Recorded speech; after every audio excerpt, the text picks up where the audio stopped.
não teve essa oportunidade. Vamos supor que às vezes a pessoa viveu ali, teve desavença com o pai ou com o filho e algum deles desencarnou e não teve essa bênção dessa oportunidade de poder falar, pedir perdão, ouvir um perdão.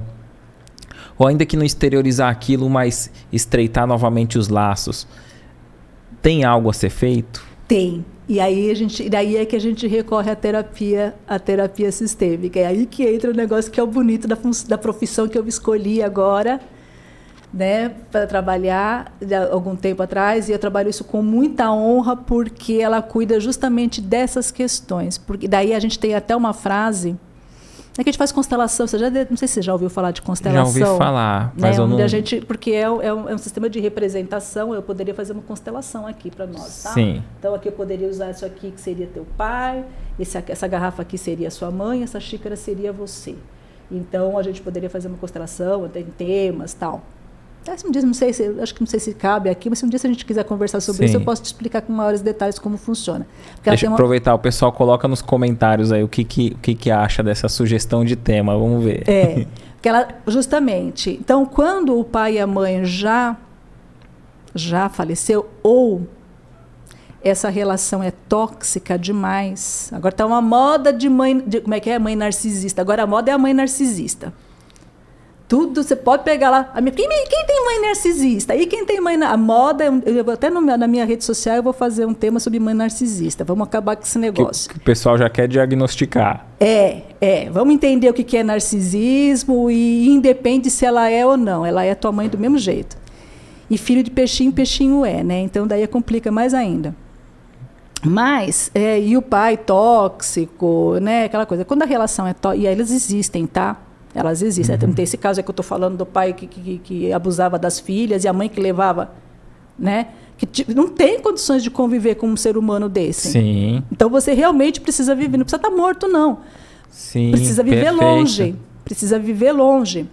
As mães existem, sim, as pessoas narcisistas, e elas abusam demais, principalmente dos filhos, né? Isso existe, sim.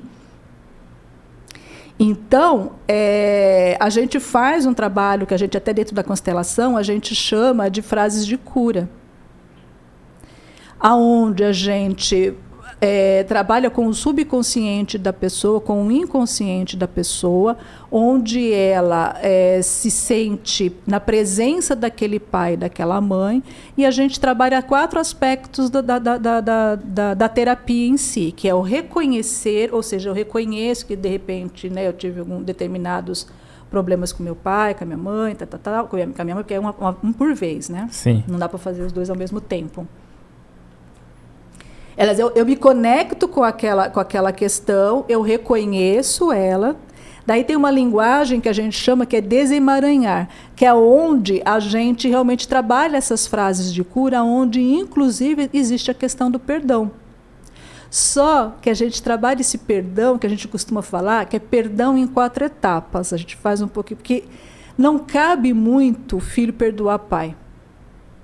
Porque quando você perdoa o seu pai, você fica maior do que ele, que quem está perdoando, sabe? Até essa questão de perdão também dentro da doutrina, a gente precisa estudar um pouquinho melhor essa questão. Interessante. Porque quem perdoa fica maior do que o outro fica devendo para ele. Sim. E isso não dá certo, dá ruim, seja quem for. Entendi. Não precisa ser pai e ser mãe. Então, e principalmente quando é pai e mãe, onde já se viu um cara que te deu a vida, por pior que ele tenha feito, que nem meu pai, mas todas as sacanagens que meu pai fez comigo, todas as coisas que meu pai falou para mim que eu não merecia, e sabe, N coisas aí. Ele ainda fez uma coisa que nenhum outro homem fez por mim. Ele deu uma parte dele para que eu pudesse existir. E isso eu não vou poder devolver nunca. Dá de comer, dá de vestir, dá carinho. Todo aquele buraco emocional que eu trazia em relação ao meu pai, o meu tio, irmão dele, procurou suprir. Meu tio me mimava. Eu era a neta mais querida da família. Eu era a sobrinha mais querida. Eu sou até a prima mais querida. Até as primas falam que eu sou a mais querida. Então, se a gente analisar até um pai que teve o filho e deu... Sim. Ainda assim, o filho tem que agradecer pela vida que tem. Pela vida, exatamente. Daí esse perdão em 4 etapas, isso que eu ia perguntar. A gente fala assim, Então, eu te peço perdão por tudo. Vamos supor que você seja meu pai, tá? Sim. Você está representando o meu pai. Tá. Então, eu te peço perdão por tudo o que deva ser perdoado entre nós. Você percebe? É pelos fatos e não você. Sim. Eu te peço perdão por tudo o que deva ser perdoado entre nós. Para que você possa se perdoar por tudo que seja necessário perdoar entre nós. Eu me perdoo por tudo que deva ser perdoado entre nós. Peraí. Eu te peço perdão por tudo que deva ser perdoado entre nós, Sim. para que eu possa me perdoar de tudo que tenha que ser perdoado entre nós. Eu te perdoo por tudo que deva ser perdoado entre nós, para que você se perdoe por tudo que deva ser perdoado entre nós, para que assim eu esteja liberada e você esteja liberado, para seguir cada um o seu caminho. Perfeito. Se isso vai ser possível, e isso a gente faz, isso, por exemplo, pai e mãe que está vivo ainda, essas relações tóxicas, como eu falei, né? Se teu pai é, né? Não funciona. Você chegar e falar, a pessoa nem sabe o que você está falando, ela não reconhece, ela tem um monte de raiva. Meu pai criou muito de história em relação a mim. Mas aí você consegue fazer isso você mesmo mentalmente, né? Postura. Sim, sim. Postura é do coração, não é aqui. A palavra não funciona se o coração não participar. Então, isso funciona com pai e mãe que está vivo, isso funciona com pai e mãe que não está aqui, não está nem aí, né? Vamos dizer assim, está aqui, mas não está nem aí. Funciona com pai e mãe, ou pai, né? Ou mãe que já faleceu. E isso a gente chama tomar pai e mãe. Por quê? Porque toda vez que a gente critica o pai e a mãe, é a gente que a gente está se... E é aí que a gente entrou lá no começo, que a gente estava falando que interfere na nossa vida no dia a dia. Por quê? Quando você tem... existe um mecanismo dentro da gente, que a gente pode chamar de eu superior para quem não tem religião, que a gente já é o nosso HD, ele é com todo, é o nosso Windows, né? Tudo aquilo, esse nosso sistema ali que já sabe tudo isso.